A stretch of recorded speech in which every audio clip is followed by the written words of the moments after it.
Como escrever melhor. E aí, tudo bom? Sejam bem-vindos a mais um vídeo sobre a escrita e dessa vez eu vou tentar ajudar vocês com uma questão antiga.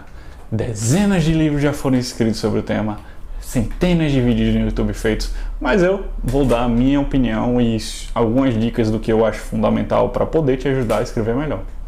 Independente do que você esteja fazendo, poesia, crônicas, roteiros de filmes ou romances.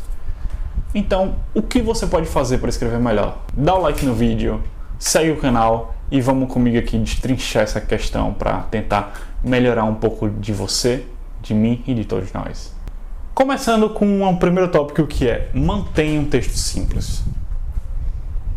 E é exatamente isso que você pensou, mantenha ele simples. Uma das coisas que a gente tende a fazer quando é um escritor iniciante ou talvez comece a dominar novas palavras de um vocabulário mais difícil, coisas mais exóticas, é querer meter isso em todo lugar onde a gente escreve. O seu texto não precisa ser rebuscado, não precisa ser erudito, rústico. A não ser que essa seja a proposta dele. Você não vai fazer uma redação no Enem. Não precisa encher o seu texto de linguiça, enrolar o leitor, tentar botar umas coisas bonitas onde não se encaixa, onde não tem espaço. Você também não vai fazer um texto científico ou um artigo ou um texto científico, muito menos uma peça jurídica. Você não tem por que botar esse tipo de frescura que nenhuma pessoa vai entender além de outra pessoa da sua própria formação, outro advogado ou coisa do tipo. Então mantenha um texto simples. Uma das coisas que o Stephen King, que é uma das pessoas nas quais eu me inspiro, sempre fala é: mantenha a primeira coisa que você escreve. Se isso sair de sua cabeça, foi direto para o papel, normalmente essa é a melhor escolha de palavras que sua cabeça achou para aquele momento, para poder descrever o que é que você estava pensando na hora de descrever a cena em si. E você pode procurar outras possibilidades depois, só que normalmente isso não é bom você fazer na hora do fluxo criativo. Para a parte 2, essa aqui é fundamental para qualquer um que queira escrever, que é: leia muito. Mas não é só ler, você tem que ler e dissecar o que você está lendo para poder agregar isso ao seu jeito de escrever. Não é uma coisa simples em si, ler de modo passivo porque é legal e tal. Você também vai ter que ler coisas fora do sua zona de conforto para poder se acostumar com outros tipos de escrita, outros tipos de desenvolvimento de personagens, mundos e própria narrativa em si. Por isso é sempre bom para abrir sua mente de um modo melhor. Logo, você também vai poder usar isso para escrever de um jeito melhor. Algo básico. 1 mais 1 é 2. Nesse caso, 1 mais 1 pode ser 4 até. É até engraçado porque isso me lembra a número 3, que é: leia em voz alta. Você pode estar se perguntando por que eu falei isso num texto que eu estou escrevendo. Essa é uma das dicas que eu tiro da faculdade, da época que eu estava estudando a parte de roteiro, é isso. Porque quando você lê o que você escreve em voz alta, você consegue perceber erros na hora do texto, na hora que você escreveu o texto, você consegue perceber coisas que são incongruentes ou coisas que soam errado. E a maioria das pessoas tem um problema na leitura que se encaixa perfeitamente com isso, que é a subvocalização. É uma das coisas que acho que quem quer ler rápido tem que abominar e logo acabar com isso, que é a subvocalização. Quando você lê o texto no que está escrito, você repete ele na sua cabeça com sua vozinha mental.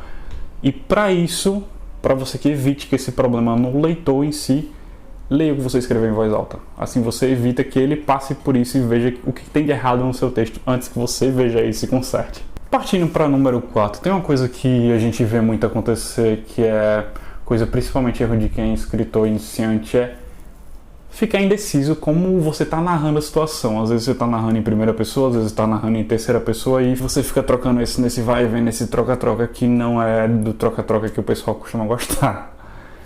Por isso a gente tem um problema. Quanto a isso, se decida se você vai começar de um jeito, termine desse jeito. A não ser, e isso fica como uma observação para quem é mais avançado, você deixe isso claro no texto. Isso equivale para a maioria das trocas de tempo, no qual o tempo narrativo você vai passar meses, dias, horas. No geral, é bom você deixar claro, a não ser que você deixe subentendido de um modo muito esperto ou muito inteligente. Mas na maioria das vezes é bom você mastigar isso para o leitor de um modo mais fácil.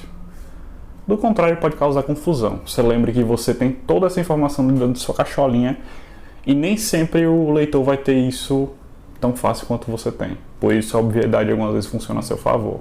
Agora, uma das penúltimas coisas que eu quero falar é... Isso aqui é bem claro, acho que a maioria das pessoas já se ouviu em algum momento da vida delas, principalmente quando estava se preparando para fazer redação ou coisa do tipo, evite a repetição de palavras. Isso chega a ser bobo, simples, mas acontece muito de um modo, muitas vezes, dispendioso. Você não percebe e quando você vê, você está fazendo isso já. Por isso, é sempre bom, depois que você terminar o seu texto, capítulo, crônica, roteiro, o que seja, você jogue ele num aplicativo, algum tipo de site que faça essa leitura para ver quantas palavras se repetem em maior quantidade. E para depois, depois de terminar, você pode mudar isso, trocar por sinônimos ou coisas parecidas que funcionem, trocar frases inteiras até, porque isso fica mais interessante. Assim você tira um pouco dessa cacofonia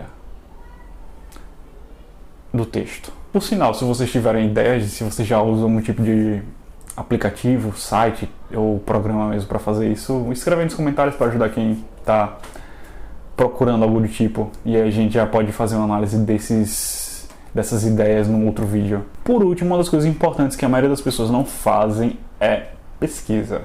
Isso é feito desde os primórdios da escrita, você vê isso em novela, você vê isso em roteiros de séries, você vê isso em filmes. Ninguém vai falar sobre o que não entende. Logo, você precisa pesquisar para poder entender do assunto e depois falar sobre o assunto de um modo preciso e profundo. Do contrário, você vai estar falando balela, você está tirando sua imaginação de um ponto de vista seu fechado. Então, faça pesquisa se você for falar sobre alguma coisa que você não entende. Vá a fundo, tente tirar isso e depois você passa essa massa de informação pela sua cachola, tritura isso e passa para o texto de uma forma que as pessoas entendam do seu jeito. Bom, por agora é isso, eu espero que vocês tenham gostado, deem um like aí, não esqueçam de seguir o canal, até o próximo.